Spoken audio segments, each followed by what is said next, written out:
आज है 14 अक्टूबर मंगलवार का दिन। नमस्कार। हरकारा के इस ऑडियो अंक में आपका स्वागत है। हरकारा लेकर आया है आज के न्यूज़लेटर का पॉडकास्ट, जिसे आपके लिए तैयार किया है निधिश त्यागी के साथ राजेश चतुर्वेदी, गौरव नौरियाल और फलक अफशान ने। जिन खबरों का जिक्र हम यहाँ कर रहे हैं, उनके लिंक्स और विस्तृत जानकारी मूल न्यूज़लेटर में है। सुनिए ऑटोमेटेड आवाज़ में हरकारा यानी हिंदी भाषियों के लिए क्यूरेटेड न्यूज़लेटर। जरूरी खबरें और विश्लेषण, शोर कम, रोशनी ज्यादा। आज के हरकारा पॉडकास्ट में हम बात करेंगे बिहार चुनाव से जुड़ी गहमागहमी की। एक रिपोर्ट में दावा किया गया है कि मतदाता सूची से नाम हटाने में विपक्ष के गढ़ों को निशाना बनाया गया। वहीं एनडीए और महागठबंधन दोनों खेमों में सीट बंटवारे को लेकर खींचतान जारी है। इसके अलावा जानेंगे कि कैसे एक वरिष्ठ नक्सली नेता ने 60 साथियों के साथ आत्मसमर्पण कर दिया और गूगल विशाखापत्तनम में अपना पहला आई हब बनाने जा रहा है। साथ ही जहरीले कफ सिरप से हो रही बच्चों की मौतों और गाजा युद्धविराम समझौते के असल मायने पर भी नजर डालेंगे। बिहार में मतदाता सूची के विशेष गहन पुनरीक्षण यानी स को लेकर महागठबंधन लगातार यह आरोप लगाता रहा है कि यह उनके मतदाता आधार को गलत तरीके से प्रभावित कर रहा है। द वाया में पवन कोरेडा की एक विस्तृत रिपोर्ट के अनुसार अंतिम सूची से पता चला है कि 2020 में विपक्ष द्वारा जीती गई सीटों पर एनडीए की जीती हुई सीटों की तुलना में औसतन 208 ज्यादा वोट हटाए गए हैं। मतदाता हटाने की यह प्रक्रिया खास तौर पर विपक्ष के मजबूत गढ़ों, विशेषकर सीमांचल क्षेत्र में केंद्रित है। विश्लेषण बताता है कि 2020 में महागठबंधन द्वारा जीती गई सीटों और मतदाता हटाने की घटनाओं के बीच एक मजबूत संबंध है। सबसे ज्यादा मतदाता हटाए जाने वाली शीर्ष 26 सीटों में से 16 महागठबंधन ने जीती थीं और एक एआईएमआईएम ने। इस सूची में केवल 9 सीटें ऐसी थीं जहां एनडीए ने जीत हासिल की थी। ये पैटर्न उन सीटों पर और भी साफ है जहां जीत का अंतर बहुत कम था। एक मामले में तो ये सिर्फ 12 वोटों का था। आंकड़ों से ये भी पता चलता है कि महागठबंधन द्वारा जीती गई सीटों पर हटाए गए मुस्लिम मतदाताओं की संख्या लगभग दोगुनी है। आंकड़े एक और अहम रुझान दिखाते हैं। महागठबंधन द्वारा जीती गई सीटों पर मुस्लिम मतदाताओं को हटाने की संख्या लगभग दोगुनी, 421 बनाम 224 है। कुल हटाए गए मतदाताओं में मुस्लिम मतदाताओं की हिस्सेदारी भी महागठबंधन की सीटों पर 27.2%, एनडीए की सीटों 16.7% की तुलना में काफ़ी ज़्यादा है। ये घटना पूरे बिहार में एक समान नहीं है, बल्कि सीमांचल जैसे खास राजनीतिक भौगोलिक क्षेत्रों में केंद्रित है, जो महागठबंधन और एआईएमआईएम का मजबूत गढ़ है और जहां मुस्लिम आबादी ज़्यादा है। इस क्षेत्र में औसत मतदाता हटाने की दर राज्य के औसत से दोगुनी से भी अधिक है। इसके उलट एनडीए के मुख्य क्षेत्रों जैसे मगध और तिरहुत में औसत मतदाता हटाने की संख्या राज्य के औसत से काफ़ी कम है। महागठबंधन के दो मुख्य सहयोगियों आरजेडी और कांग्रेस द्वारा जीती गई सीटों पर औसत मतदाता हटाने की दर सबसे ज्यादा है। वहीं एनडीए की सबसे बड़ी पार्टी भाजपा की औसत मतदाता हटाने की दर राज्य के औसत से कम है। रिपोर्ट के मुताबिक इस डेटा के आधार पर यह सिर्फ एक आशंका नहीं, बल्कि एक सांख्यिकीय संभावना है कि इससे कई सीटों पर नतीजों पर असर पड़ सकता है। उधर भारतीय जनता पार्टी ने बिहार विधानसभा चुनावों के लिए अपने 71 उम्मीदवारों की पहली सूची मंगलवार को जारी कर दी। इस सूची में दोनों उपमुख्यमंत्रियों सम्राट चौधरी और विजय कुमार सिन्हा सहित कई प्रमुख नेता शामिल हैं।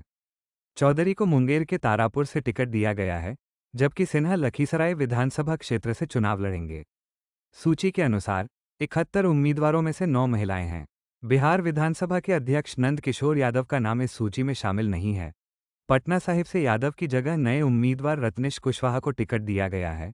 स्वास्थ्य मंत्री मंगल पांडे, जो विधान परिषद सदस्य हैं, को भी मैदान में उतारा गया है। वो सीवान विधानसभा क्षेत्र से चुनाव लड़ेंगे। पाटलिपुत्र के पूर्व सांसद रामकृपाल यादव को दानापुर विधानसभा सीट से उम्मीदवार बनाया गया है। रामकृपाल 2024 के लोकसभा चुनाव में मीसा भारती से हार गए थे। इस बीच एनडीए में अब तक बड़े भाई की भूमिका में रहे जेडीयू ने 9 सीटों को लेकर असंतोष जताया है, जो भाजपा और चिराग पासवान की लोक जनशक्ति पार्टी रामविलास को दी गई हैं। टाइम्स नाउ के अनुसार मुख्यमंत्री नीतीश कुमार ने सीट बंटवारे के फॉर्मूले पर गहरी नाराजगी जताई है। नीतीश ने अपनी चिंता पार्टी के कार्यकारी अध्यक्ष संजय झा और केंद्रीय मंत्री ललन सिंह तक पहुंचाई है और उनसे भाजपा के साथ सीट बंटवारे पर फिर से चर्चा करने को कहा है। द ट्रिब्यून की रिपोर्ट है कि नीतीश कुमार ने अपनी पार्टी के नेताओं से कहा कि सहमत फॉर्मूला जेडीयू के लिए 103 और भाजपा के लिए 102 सीटों का था, और सवाल किया कि ये दोनों के लिए 101-101 कैसे हो गया। नीतीश ने कथित तौर पर भाजपा से इस व्यवस्था पर पुनर्विचार करने के लिए कहा है। एनडीए के छोटे सहयोगियों जीतन राम मांझी और उपेंद्र कुशवाहा जिन्हें 6-6 सीटें मिली हैं, ने भी सीट बंटवारे के फॉर्मूले पर अपनी नाराजगी जताई है। एक तरफ जहां एनडीए में तनाव है, वहीं महागठबंधन में भी ड्रामा चल रहा है।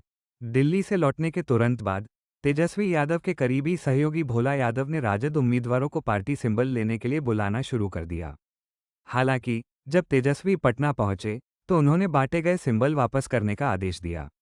बताया जा रहा है कि ऐसा राहुल गांधी की कड़ी आपत्ति के कारण हुआ, क्योंकि सीट बंटवारे की बातचीत पूरी होने से पहले ही सिंबल बांट दिए गए थे। शरजील इमाम ने मंगलवार को दिल्ली दंगों की साजिश के मामले में अंतरिम जमानत के लिए दिल्ली की एक अदालत में दायर अपनी याचिका वापस ले ली। उसने ये याचिका इसलिए वापस ली ताकि वो बहादुरगंज सीट से निर्दलीय उम्मीदवार के रूप में आगामी बिहार विधानसभा चुनाव लड़ सके। इमाम के वकील ने कुछ तकनीकी मुद्दों का हवाला देते हुए आवेदन वापस लेने की प्रार्थना की। इमाम ने 15 अक्टूबर से 29 अक्टूबर तक 14 दिनों के लिए अंतरिम जमानत मांगी थी, ताकि वो अपना नामांकन दाखिल कर सके और प्रचार कर सके। आवेदन में कहा गया था कि इमाम 5 साल से अधिक समय से जेल में है और एक राजनीतिक बंदी और छात्र कार्यकर्ता होने के नाते वो अपने गृह राज्य बिहार से चुनाव लड़ना चाहता है। भारतीय कम्युनिस्ट पार्टी माओवादी के पोलित ब्यूरो सदस्य और सबसे प्रमुख नक्सली नेताओं में से एक मल्लोजुला वेणुगोपाल राव उर्फ भूपति ने सोमवार देर रात 60 अन्य कैडरों के साथ हथियार डाल दिए। इसे पार्टी के लिए एक बहुत बड़ा झटका माना जा रहा है। सोनू ने एक केंद्रीय समिति के सदस्य और 10 डिविजनल समिति के सदस्यों सहित अन्य कैडरों के साथ महाराष्ट्र के गढ़चिरौली जिले में पुलिस के सामने आत्मसमर्पण किया।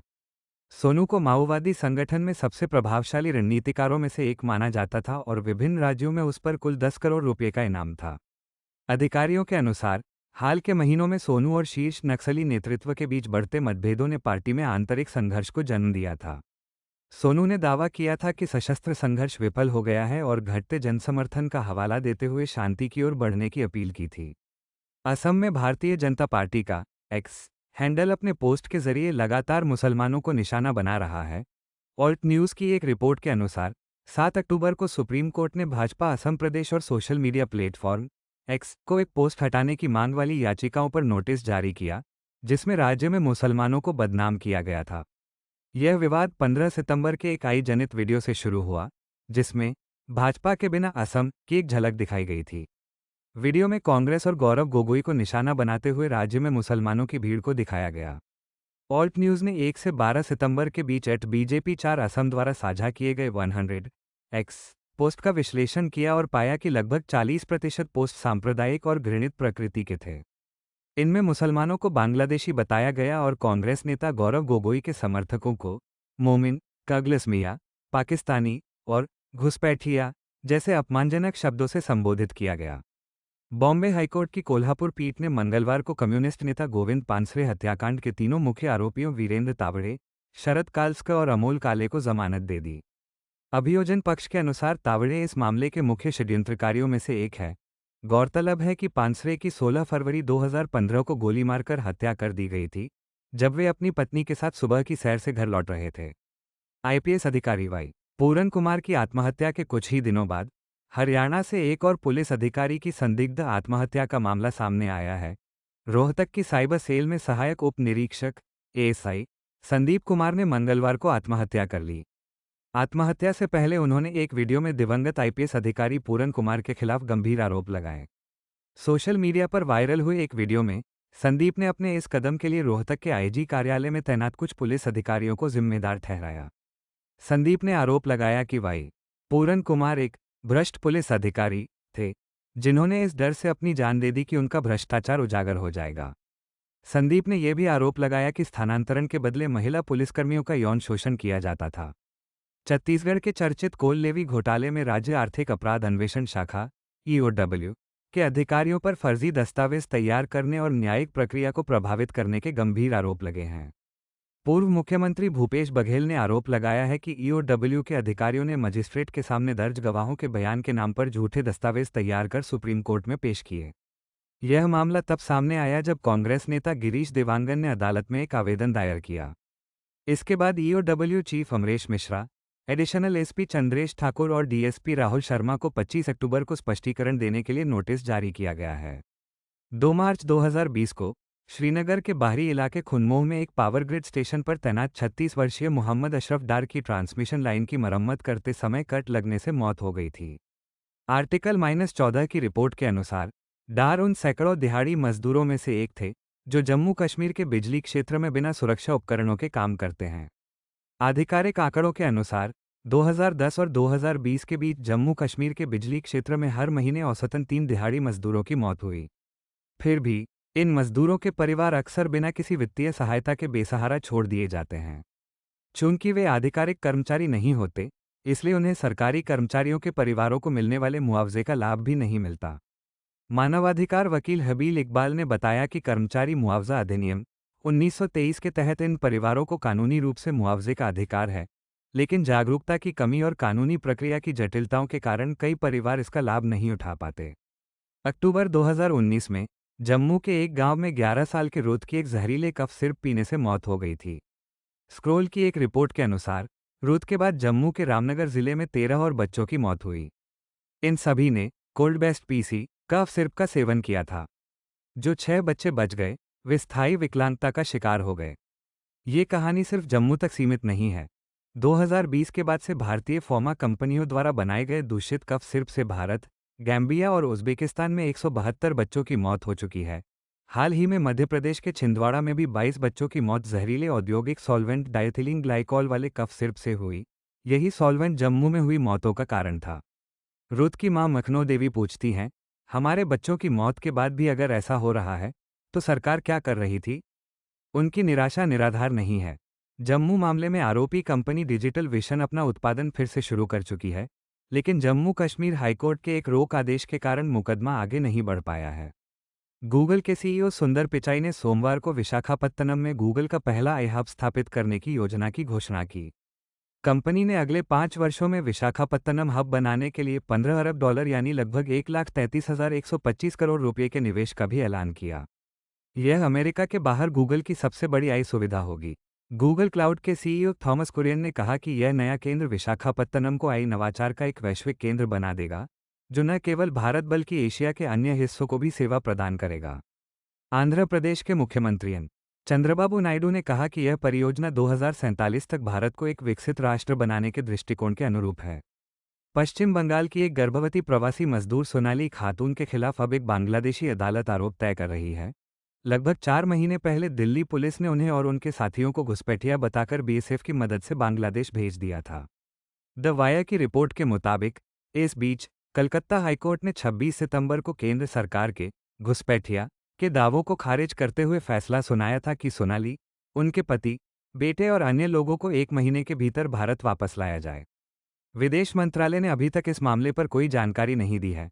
नतीजतन किसी के पास इस सवाल का जवाब नहीं है कि क्या सोनाली के बच्चे का जन्म बांग्लादेशी जेल में होगा या वो समय सीमा के भीतर देश लौट पाएंगी। सुप्रीम कोर्ट ने मंगलवार को जलवायु कार्यकर्ता सोनम वांगचुक की पत्नी द्वारा दायर याचिका पर सुनवाई बुधवार तक के लिए स्थगित कर दी। इस याचिका में वांगचुक को राष्ट्रीय सुरक्षा अधिनियम एनएसए के तहत हिरासत में लिए जाने को चुनौती दी गई है और उनकी तत्काल रिहाई की मांग की गई है। वांगचुक को 26 सितंबर को एनएसए के तहत हिरासत में लिया गया था।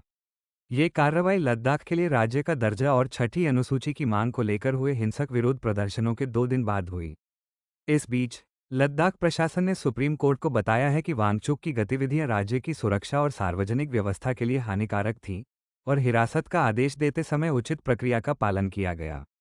लुधियाना पुलिस ने हिंदी समाचार चैनल आज तक की anchor Anjana Om Kashyap, India today group के चेयरमैन अरुण पुरी और मीडिया कंपनी के खिलाफ वाल्मीकि समुदाय की भावनाएं आहत करने के आरोप में मामला दर्ज किया है। ये कार्रवाई भारतीय वाल्मीकि धर्म समाज की शिकायत पर की गई। शिकायत में कहा गया है कि अंजना ओम कश्यप ने अपने शो में संत वाल्मीकि के खिलाफ अपमानजनक टिप्पणी की।